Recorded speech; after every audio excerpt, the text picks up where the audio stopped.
박일로라는 유학자가 있습니다. 이분이 중국의 유학 중에서 이렇게 시조를 하나 씁니다. 반중 고운감이 고와도 보이다. 유자 아니라도 품은즉도 담아 품어 가 반길이 없을 글로 서로이다. 고우기 때문에 읽기가 어려워요. 쉽게 말하면 아주 색깔이 좋은 홍시감을 받았는데 품어다 가져서 갖다 줄 사람 있으면 좋은데 없다는 거죠. 즉 어머니가 또 부모가 세상을 떠났기 때문에 안타까워하는 그런 시입니다. 사람이 누군가가 죽고 우리를 떠나간다는 것은 슬픈 일이죠.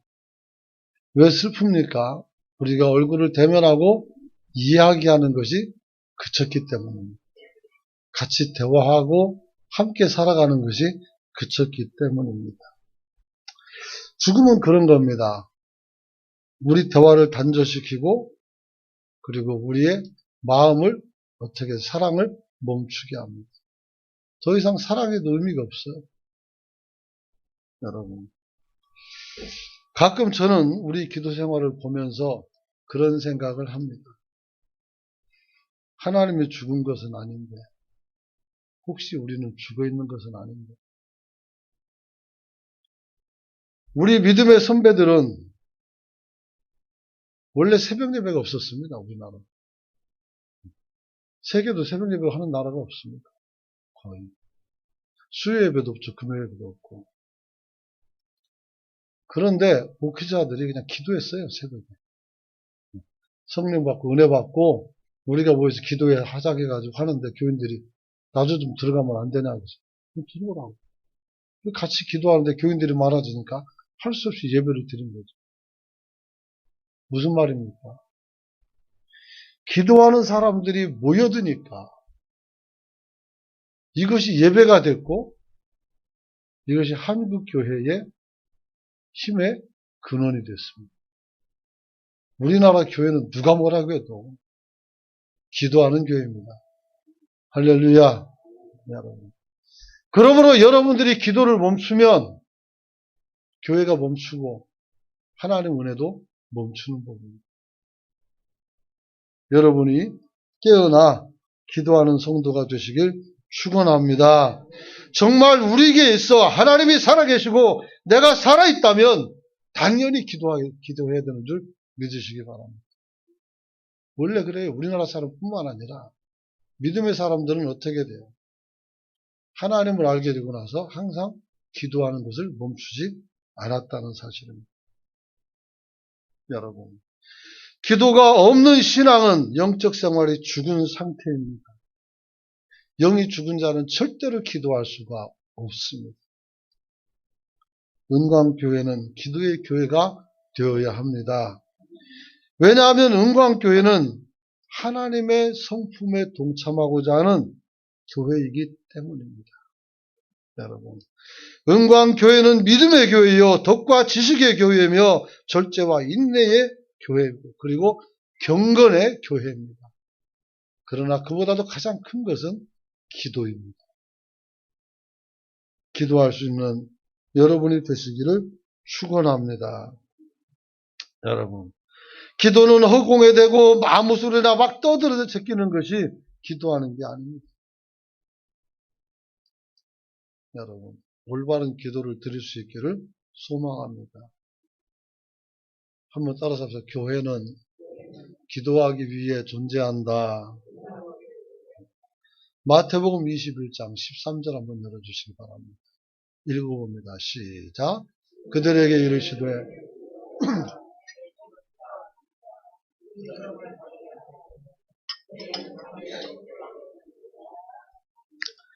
교회가 기도하지 않으면 기도하는 집이 강도의 소굴이 된다는 것입니다. 오늘날 한국 교회에 왜 이렇게 분쟁이 많이 생깁니까? 강도들이 많아요. 그러니까 어떻게 돼요? 분쟁이 생기는 겁니다. 기도하면 절대로 그런 일이 일어나지 않습니다.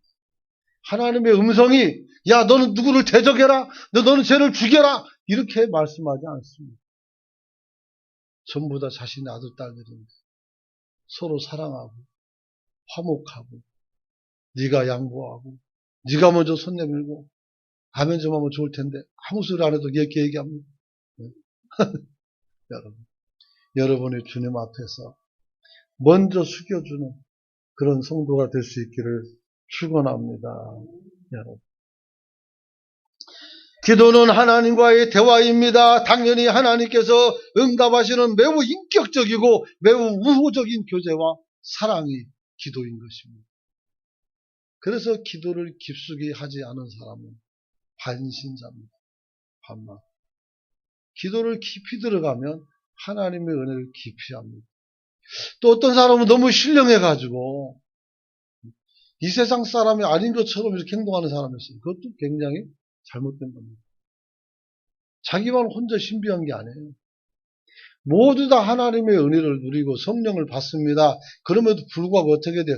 인내하고 참고 겸손하지. 자기를 절제하고 사는 것입니다. 누구는 방언 못합니까? 누구는 예언 안 합니까?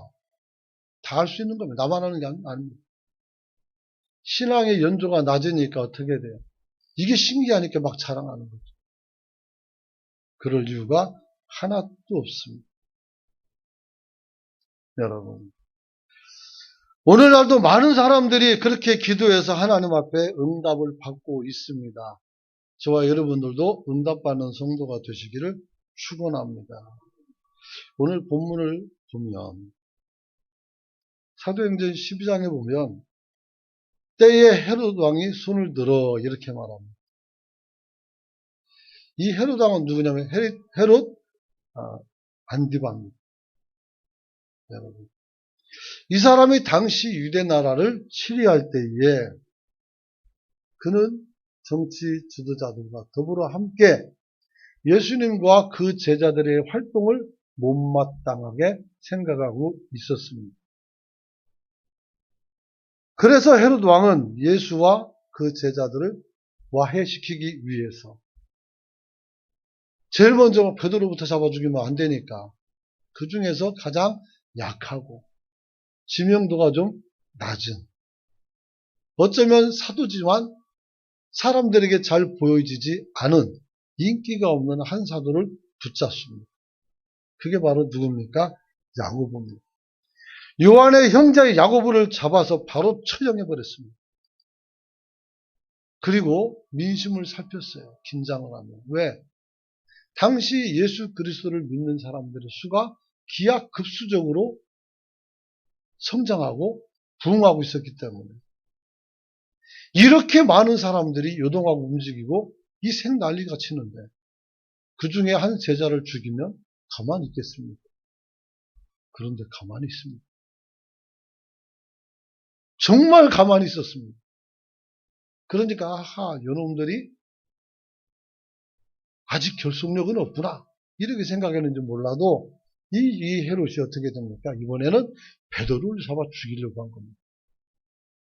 여러분, 아직 10년도 좀 덜 된 교회였습니다. 아직 체계도 갖춰주지 않았고 아직은 미약한 그런 교회인데 베드로를 없애버리면 교회는 큰 위기가 닥칩니다. 근데 잡긴 잡았는데 금방 죽일 수가 없어요. 지금이 무교절 기간이라. 이때는 금식하고 아니면 어떻게 돼요? 누룩을 넣지 않은 빵을 먹어야 되는 겁니다. 그러면서 광야 생활하듯 막사에서 생활을 하고 있는데 여기서 사람을 죽인들 사람들이 관심을 갖지 않아요. 그러니까 어떻게 돼요? 할 수 없이 4명이나 사람을 조를 짜서 붙여가지고 베드로를 감옥에다 집어넣고 감시를 하는 것입니다. 특이한 것은 유대인들, 그 중에서 지도자들은 야고보의 죽음에 대해서 환영을 합니다. 그러니까 어떻게 돼요? 이 헤롯이 어떻게 돼요?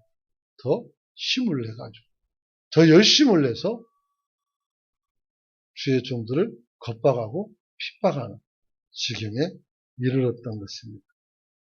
여러분. 그런데 이 유월절이 지난 후에 베드로를 백성 앞에서 처형을 해야 되는데 하나님께서 그날 밤 베드로에게 찾아가서 그를 건져내십니다. 할렐루야. 하나님이 교회를 지키기 위해서 베드로가 이뻐서가 아니고 교회를 지키기 위해서 그 사람이 필요하고 하나님 도우기에 하나님이 그를 살리는 줄 믿으시기 바랍니다. 여러분들도 교회에서 필요한 존재가 될 수 있기를 원합니다. 나는 늙어서 힘도 없고요. 나는 예배당 와서 앉아있는 것만도 어렵습니다. 그렇죠. 연로하셔서 그런 분들, 병이 들어서 병약한 분들 오셔서 앉아있는 것 자체가 저에겐 큰 힘이요. 여러분의 동역자가 되는 줄 믿으시길 바랍니다. 그래. 와서 앉아있는 것만 해도 얼마나 힘이 되는지. 근데 그것도 힘들잖아, 사실. 여러분.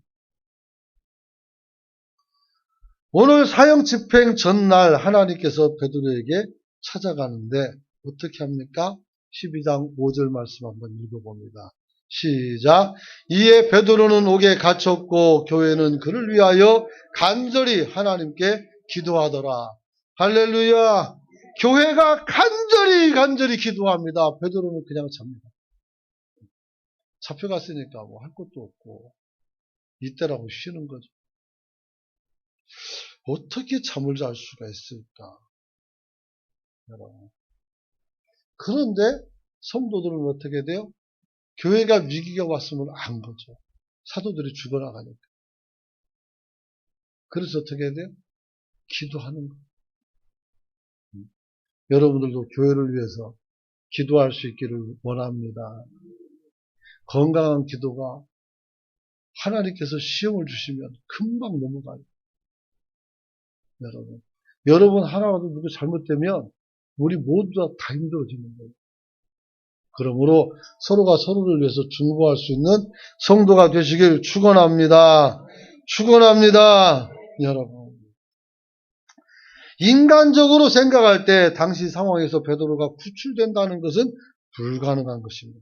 그러나 그들은 하나님의 역사를 믿었고 그래서 기도하는 겁니다. 우리가 기도하는 것은 하나님의 역사를 믿기 때문인 줄 깨닫길 원합니다. 여러분 깨달아야 돼요. 알아야 됩니다. 여러분 기도하는 교회는 옥에 갇혀있는 주의 종도 풀어내는 역사가 나타나는 줄 믿으시길 바랍니다. 여러분 야고보서 5장 16절을 보면 이렇게 말씀합니다. 그러므로 너희 죄를 서로 고백하며 병낫기를 위하여 서로 기도하라. 의인의 간구는 역사하는 힘이 강하니라. 여러분 의인이 누굽니까? 의인은 없나니 하나도 없어. 그럼 우리는 누구냐?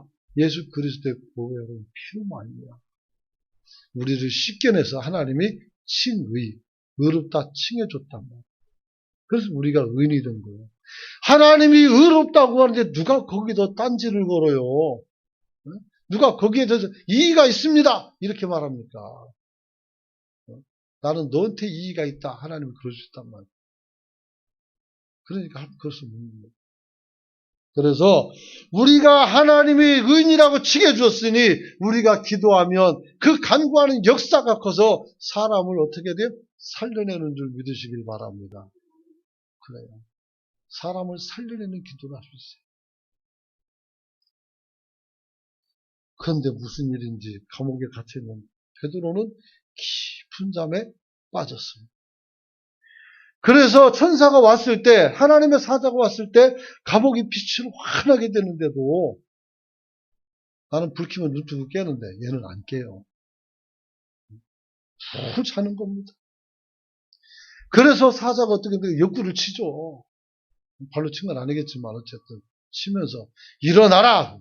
일어나라. 급히 일어나라. 그래서 부시시 일어났더니 자기를 묶었던 착고가 풀어지는 수갑이. 발에도 손에도 못 도망가게 묶어놨는데 이게 그냥 쇠로 막 만들어놨는데 툭 떨어져 나가요. 하나님의 역사인 줄 믿으시기 바랍니다. 여러분. 그래서 어떻게 합니까? 천사가 베드로에게 야 너는 띠를 띠고 신을 신으라. 허리띠 동에 메고 신발 신어. 그리고 어떻게? 겉옷 입고 나 따라와. 그리고 데리고 나가는 겁니다. 사랑하는 성도 여러분, 이는 베드로가 기도한 것이 아니라 성도들의 기도의 효과인 줄 믿으시기 바랍니다. 스폴전 목사님에게 많은 사람들이 설교를 제일 잘하는 목사, 세계에서 그분이. 그래서 묻습니다. 당신이 설교를 그렇게 잘하는 이유가 어디 있냐? 그때 어떻게 했어요? 그 목사님을 데리고 지하실로 내려갑니다. 갔더니 교인들이 거기서 쉬지 않고 계속 목사님을 위해서 기도합니다.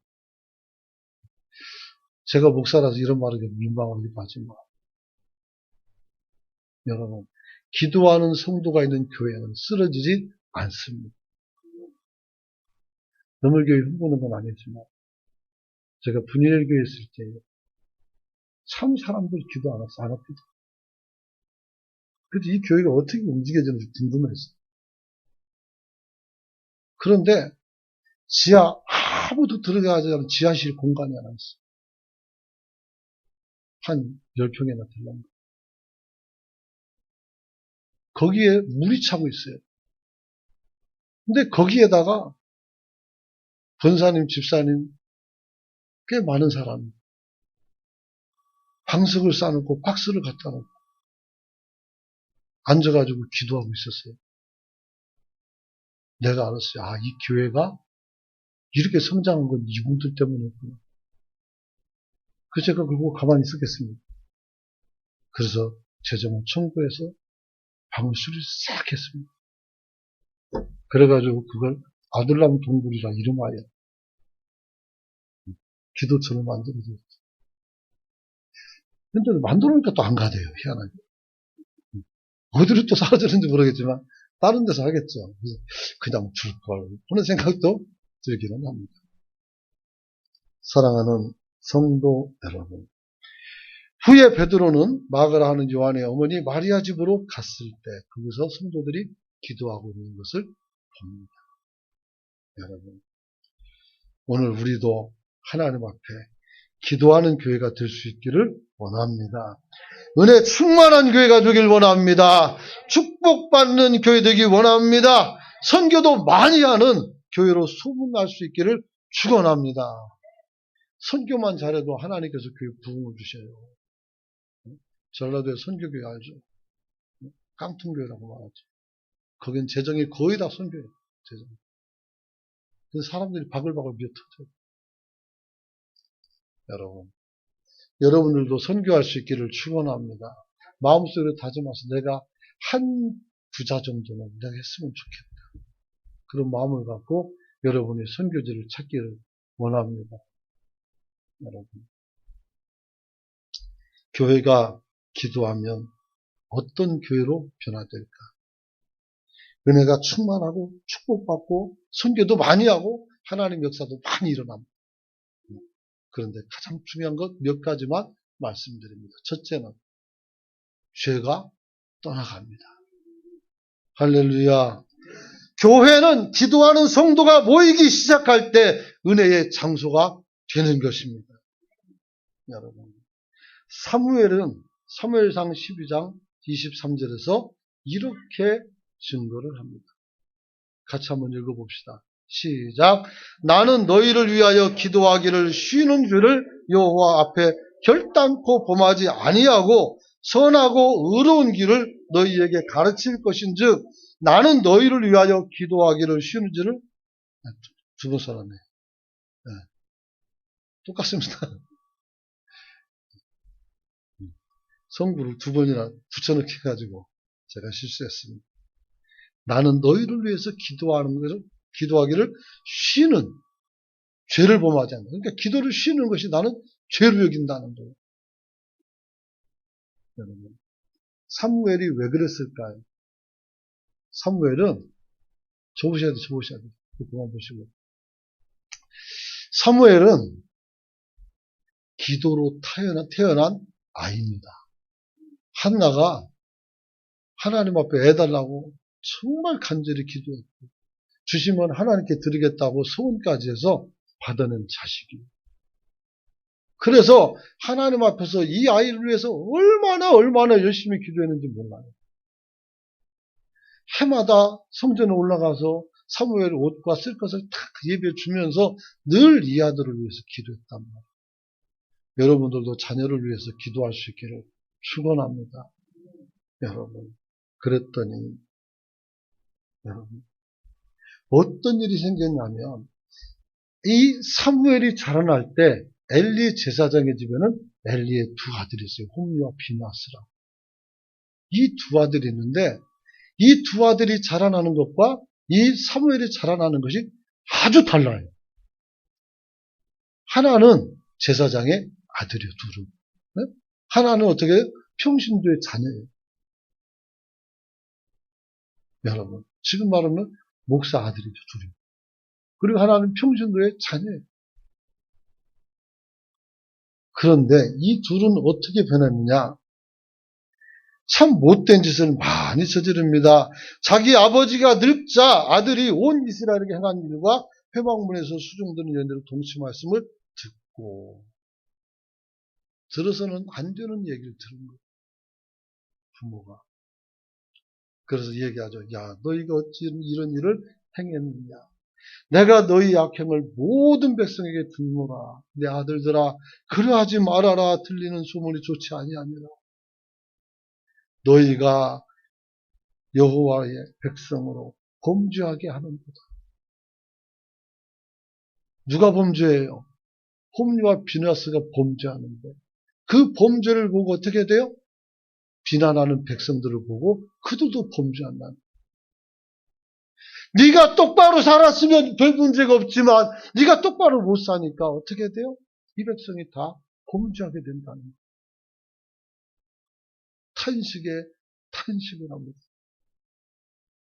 반면 사무엘은 어떻게 살았습니까? 그는 여호와 앞에서 성장하고 있었던 것입니다. 사무엘상 2장 21절 보면 오늘 한나가 아이 세 아들과 두 딸을 낳으니까 오나매를 또 낳았죠. 오나매를 낳은 것이 나타나고 이어 사무엘은 어떻게 여호와 앞에서 자라나니라 이렇게 기록했습니다. 여호와 앞에서 자라난다. 하나님이 그를 키우고 그를 보호하고 그를 어떻게 해야 자라나게 하시는 겁니다. 여러분의 자녀를 하나님 앞에 자라나도록 키우는 성도가 되시길 축원합니다. 제가 한번 가볼 교회가 하나 있습니다.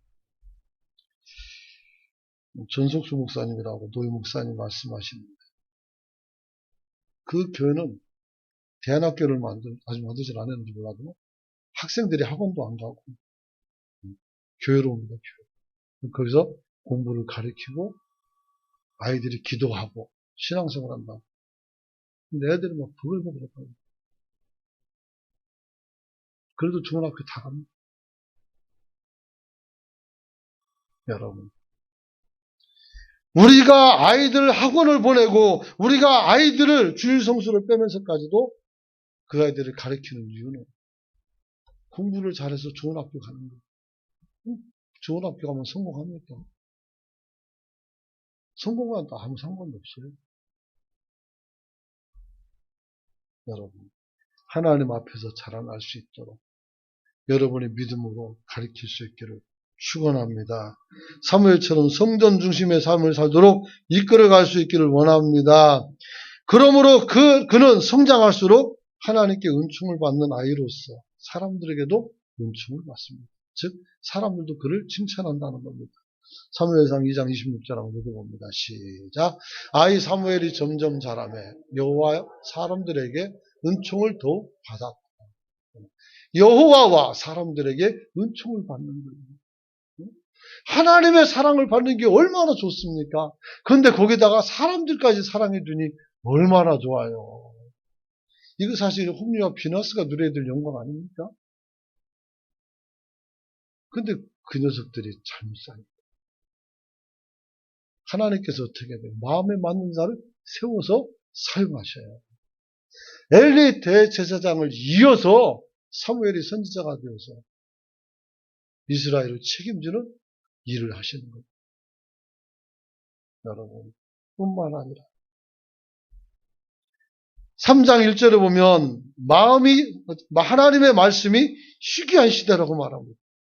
그때는 하나님의 말씀이 희귀했다. 왜? 제사장이 자꾸 딴짓하고 애들이 자꾸 딴짓하니까. 죄가 가득하니까. 하나님의 말씀이 들어갈 자리가 없어요. 우리 마음속에 죄가 가득하면 우리는 하나님 앞에서 그 말씀을 들을 마음이 없어져요.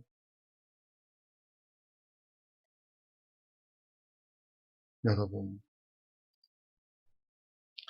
죄가 많은 사람들은 하나님의 말씀을 통해서 그 죄가 지적되면 싫어합니다. 그러나 죄가 많더라도 하나님 앞에서 올바로 서는 사람들은 그 말씀을 듣고 여러분들이 그렇게 잘하는 심령과 및 골수를 쪼개면서 하나님 앞에 울며 돌아옵니다.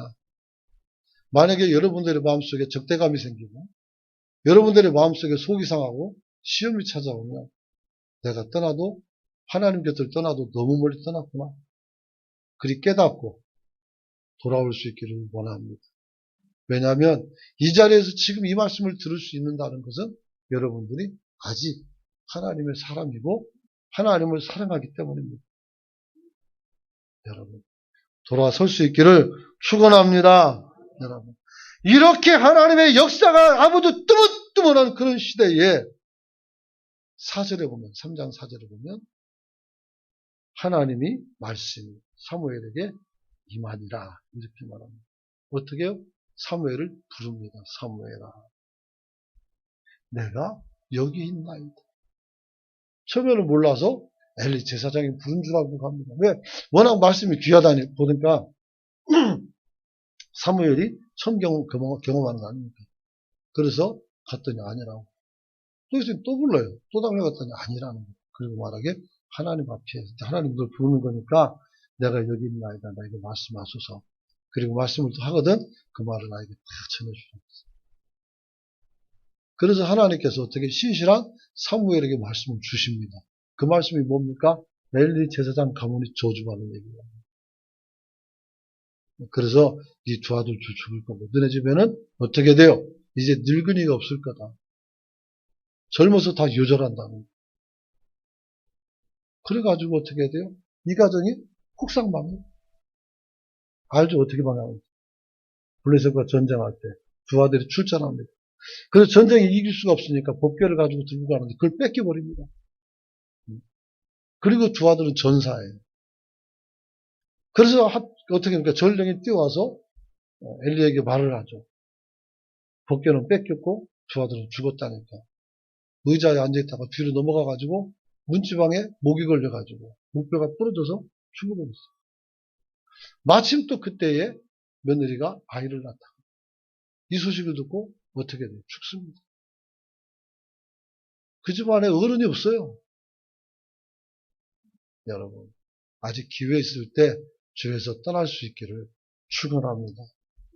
여러분, 바로 이런 삶을 살았기 때문에 사무엘이 오늘 12장에서 사무엘이 오늘 무슨 말을 합니까?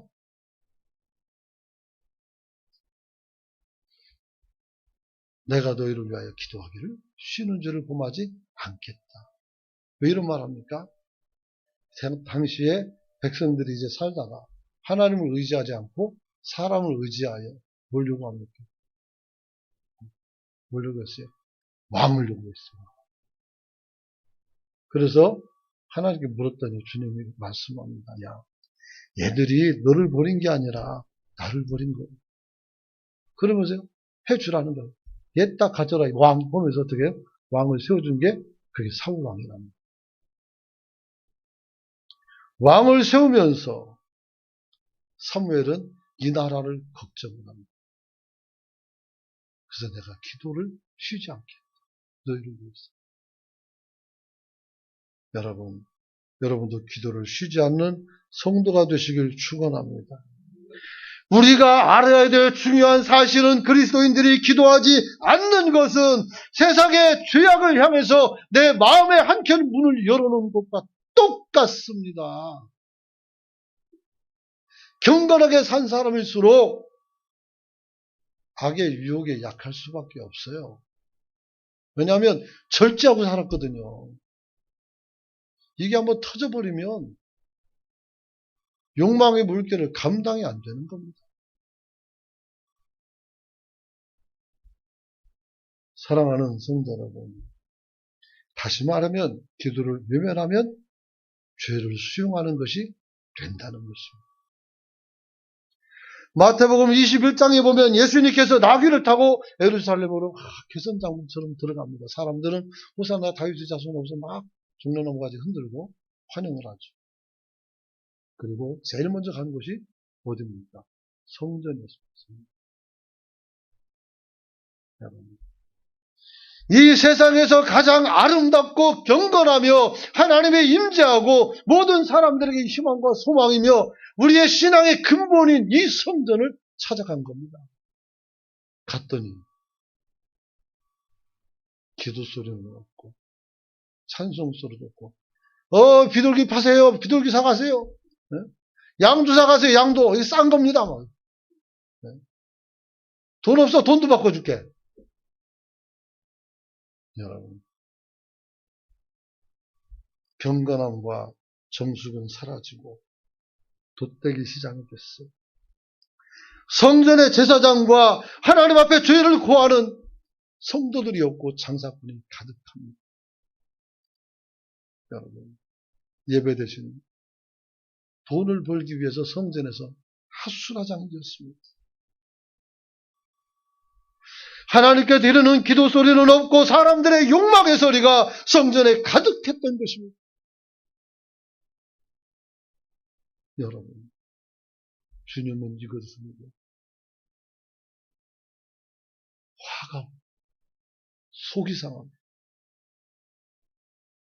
그래서 다 뒤집어 버렸습니다.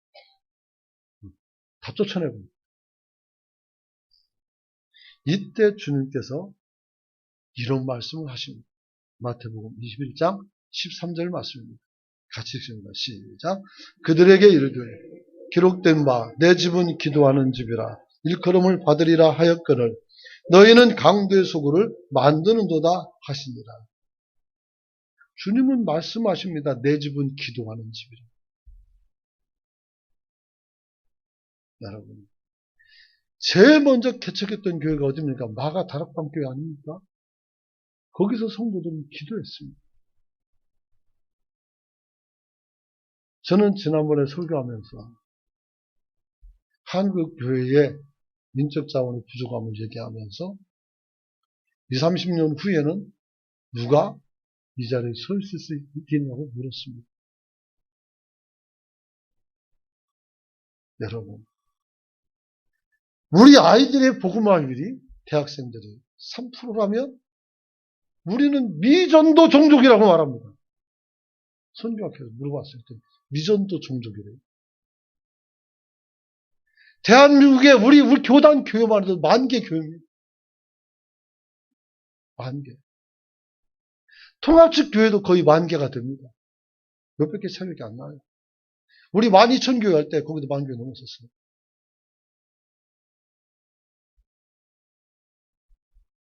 왜 이런 일이?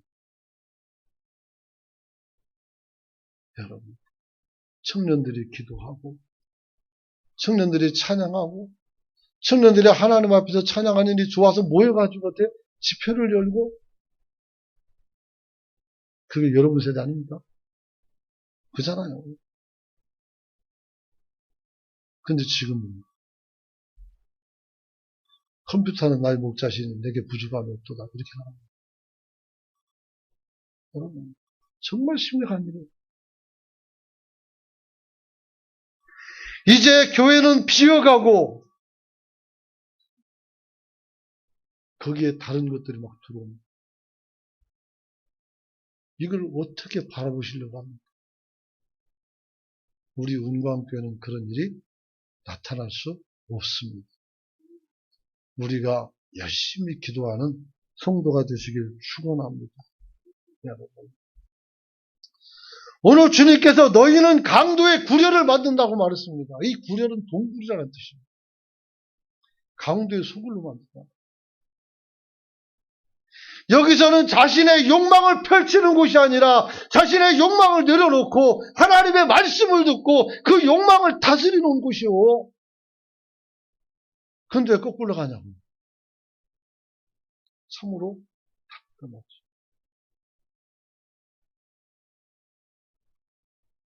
두 번째는 하나님의 비밀을 아는 교회가 될 수가 있습니다. 예레미야 33장 3절에는 너는 내게 부르짖으라 내가 내게 응답하겠고 네가 알지 못하는 크고 은밀한 일을 내게 보이리라. 기도하면 하나님의 뜻을 다 볼 수가 있습니다. 기도도 하지도 않고 와가지고 하나님의 뜻이라고 무게짓기면 어떡하냐고. 틀려요. 하나님이 응답하실 때까지 우리는 하나님의 뜻이라 말할 수가 없는 겁니다. 여러분, 오늘 기도할 수 있기를 원합니다. 세 번째는 능력이 나타나는 교회가 될 수 있습니다. 여러분, 오늘 주님께서 능력을 나타낼 때 어디로 갑니까? 변화산으로 가죠. 거기서 능력의 종들을 만나고 얼굴이 어떻게 돼요? 빛이 나고 광채가 납니다. 그래서 내려왔더니 제자들이 뭐라고 했었습니까? 귀신 들린 아이를 하나 고치지 못해서 쩔쩔매고 있는 거예요. 그래서 주님이 책망하죠. 이 믿음이 없는 세대여, 내가 얼마나 너희와 함께 했으며 얼마나 너희를 참으냐 하면서 그 아이를 데려다 놓고 고쳐줍니다. 제자들이 묻죠. 어떻게 이런 일이 나타났습니까? 기도 외에는 이런 능력이 나타날 수가 없다겠어요. 이래도 기도 안 하시겠습니까? 그럼 하나 더 하겠습니다. 기도하면 교회가 어떻게 됩니까? 복음을 전하는 교회가 됩니다. 하나님이 원하는 교회죠. 여러분, 전도 중심의 교회가 될 수 있다는 것입니다. 여러분, 우리가 하는 전도법 중에 태신자라는 게 있어요. 태신자 전도법. 그게 뭡니까? 한 영혼을 가슴에 품고 기도하는 겁니다. 모든 전도는 다 가슴에 품고 기도하고, 그리고 어떻게 돼요? 내 아이를 출산하는 고통을 통해서 출산하는 것처럼 어려움을 극복해내서 사람들을 교회 등록을 시키고 양육하는 겁니다. 오늘 여러분들이 이 자리에 앉아있는 것은 누군가의 피땀 어린 눈물이 있었다는 것을 기억하시길 소망합니다. 여러분, 여러분이 장로가 되고 권사가 되고 한수집사가 됐을 때 여러분 배 위에서 얼마나 많은 사람들이 눈물흘려 기도했습니다. 우리는 책임감이라는 것을 느끼고 살아야 됩니다. 우리는 그분들에게 기도의 빚을 졌습니다. 성도 한 사람을 세우기 위해서, 그의 웃음을 위해서 얼마나 많은 시간 울며 기도하는지 알고 계십니까? 말씀을 준비하다가 너무 큰 은혜가 있어 책상 밑으로 들어가가지고 하나님 앞에 기도하고, 또 어떤 사람을 생각나면 또 들어가서 기도하고. 다른 사람은 모르겠습니다. 제가 그렇습니다. 여러분, 한 사람이 믿음에 있어서 하나님의 기쁨을 가지고 행복하게 살게 하기 위해서 야고보는 낙타 무릎이 되도록 기도했다고 합니다. 요즘 목사들은 무릎을 꿇지 않습니다. 양반다라는 거나 좀 뻗고 왔습니다. 그랬더니 전부 다 무릎 연골이 나가서 걷지를 못하는 거예요. 그 의사들이 말하기 그렇게 하지 말라 해서 그렇게 안 합니다. 그러나 어떻게 돼? 기도합니다. 여러분들이 신앙이 아름답게 성숙되는 것은 누군가의 기도가 있었음을 꼭 기억할 수 있기를 원합니다. 그리고 하나님의 보호의 손길이 여러분에게서 떠나가지 않습니다. 히브리서 10장 38절 같이 한번 읽어봅니다. 시작. 나의 의인은 믿음으로 말미암아 살리라. 또한 뒤로 물러가면 내 마음이 그를 기뻐하지 아니하리라 하셨느니라. 하나님께서 끌고 가거든요. 하나님께서 여러분들을 끌고 가는 줄 믿으시기 바랍니다. 이걸 견인이라고 해요. 말씀 마칩니다. 세계 최대 부흥사인 스폴츠 목사님의 설교 중 한 구절로 말씀을 마칩니다. 하나님께서 이 땅에 위대한 일을 이루시려고 결단하실 때마다 제일 먼저 하시는 일은 하나님의 백성으로 하여금 먼저 기도를 시키십니다. 오늘 우리는 기도해야 됩니다. 국가적으로도 새로운 어떻게 해야 돼? 지도자를 뽑는 중요한 때에 우리는 와 있죠. 또 교회적으로도 우리가 여기서 이대로 살다 소멸될 것인가 아니면 우리의 미래를 준비해서 나갈 것인가 이것은 우리 기도로부터 시작되는 것입니다. 사랑하는 성도 여러분 가만히 있지 마십시오. 어디서든지 하나님 앞에 기도하고 엎드리고 집안에 워룸, 전쟁을 할 수 있는 영적 전쟁할 수 있는 공간을 만들어 놓고 거기서 기도하는 여러분이 될 수 있기를 소망합니다. 그리고 할 수 있거든 성전에 나오셔서 기도하는 여러분이 다 되시길 축원합니다. 같이 한번 기도하기 원합니다.